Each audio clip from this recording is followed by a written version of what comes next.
welcome to Well Rounded Momma's YouTube channel. Thanks for joining us. My name is Sherry and this is Tori.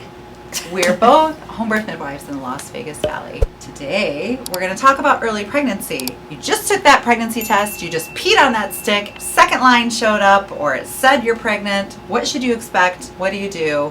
What would be a problem? I felt like a question was coming, so I was just patiently waiting for that question. I just thought you would just dive in. Oh, okay. Could you just dive in? So early pregnancy symptoms, well, I guess this might even be happening before you take a test if you're really sensitive, but sometimes breast pain can be a symptom of early pregnancy, obviously having a missed period or a late period, sometimes some nausea, some vomiting can be associated with early pregnancy, so sleepiness, you super sleepy. I've never heard of somebody getting out of early pregnancy not being fatigued. Like I've heard stories of like food aversions, constipation, that kind of stuff. Once you find out you're pregnant and you've got some of those pregnancy symptoms, or you have no symptoms and you just get a positive pregnancy test, what do you do now? Gotta decide on what kind of care provider you want. When it comes to like that first trimester, a lot of physicians don't necessarily see clients because they're kind of just waiting for you to get through that first trimester. But your choices would be if you were concerned or you had a history of miscarriage. A history of miscarriages means that you've had two or more. And so you could be worried about possibly having some lab work done. And so the two different labs that we generally pull in early pregnancy would be HCG, which is your pregnancy hormone. There's a certain number that we're looking for. Like correlates with how many weeks pregnant you are. Perfect. It's quite a wide range. Yes. But it at least gives you a really good idea what the number is. The second one being progesterone. Especially if you have a history of miscarriage, we would like to see your progesterone be at 10 or more. So now what kind of things would you tell them that they could do to kind of get through and survive kind of that beginning part of pregnancy? I mean, I guess it depends on like the symptoms they're having. Obviously, most people are most miserable with like the nausea and vomiting aspect, which we will link that video down below as well. We go over a lot of those things, but mostly just trying to like survive, make sure you're eating well, make sure you're getting protein in your diet, resting as much as possible. There are some supplements and herbs that you can take for morning sickness, so nausea and things like that as well. Staying hydrated, making sure you're going to the bathroom. If you aren't taking supplements or eating foods, that'll help with that. Exactly. What would be warning signs where you would want to seek medical attention? If you are having bleeding or cramping, it's always a good idea to contact a provider. Sometimes light spotting or brown blood and things like that could be nothing, but still want to see a provider just to confirm that you're not experiencing a miscarriage or the start of a miscarriage. Checking those labs, making sure you don't have like a dangerously low HCG or progesterone that could be contributing to that.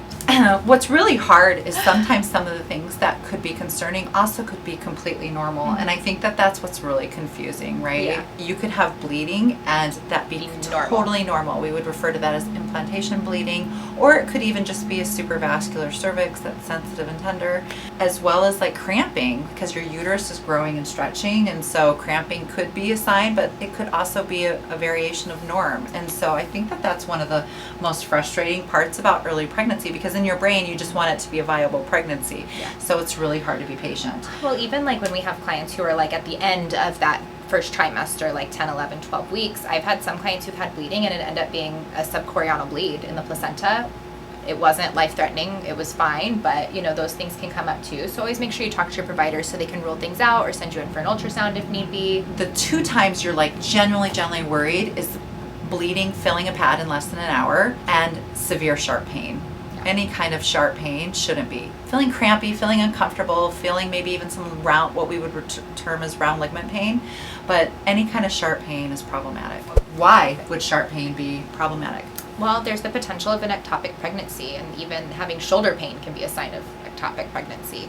So if you're experiencing weird pains, always talk to your provider to make sure that they can rule that out as well, because usually they say that's found around like 8 to 9 weeks, which is kind of smack dab in the middle of that first trimester, but it can be life-threatening if not caught and taken care of immediately. Always having people that you can talk to, whether that be a care provider or somebody who's familiar with the birth world, so that they can kind of get you through that first trimester. Certainly calling and making that appointment with a care provider.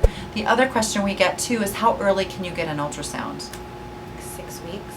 6, 7 weeks you can get an ultrasound, but if you go in at 6 weeks, they're going to see something called like a fetal pole. They're not necessarily going to see a heart rate at that stage.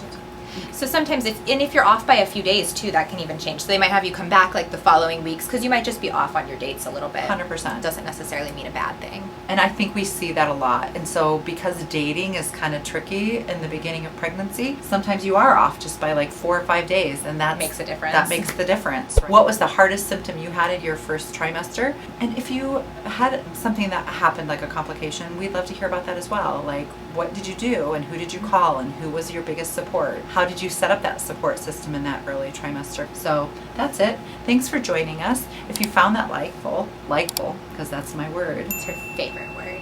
Share with your friends. Hit the subscribe button so that you can get notified whenever a video comes out. The little bell. Ring the bell. But thank you. We'll see you next week. See you next week, guys. Bye. Meow, meow, brown cow. Is that recording?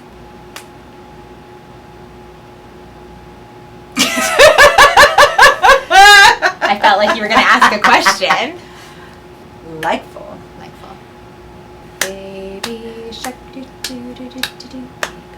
Is that what your kids like you to sing? Yeah, but we like listen to the techno remix. Oh yeah, you did play that. And we get it. You know how my voicemail, it says if there's an emergency or you need immediate assistance and you can't get a hold of me to call Cora. Yeah. He called Cora this morning and told her that his water broke. Such a brat. Extra. Such a brat. I'm like, well, that's a real emergency then. You should probably see. You mean you peed your pants, because that's what happened.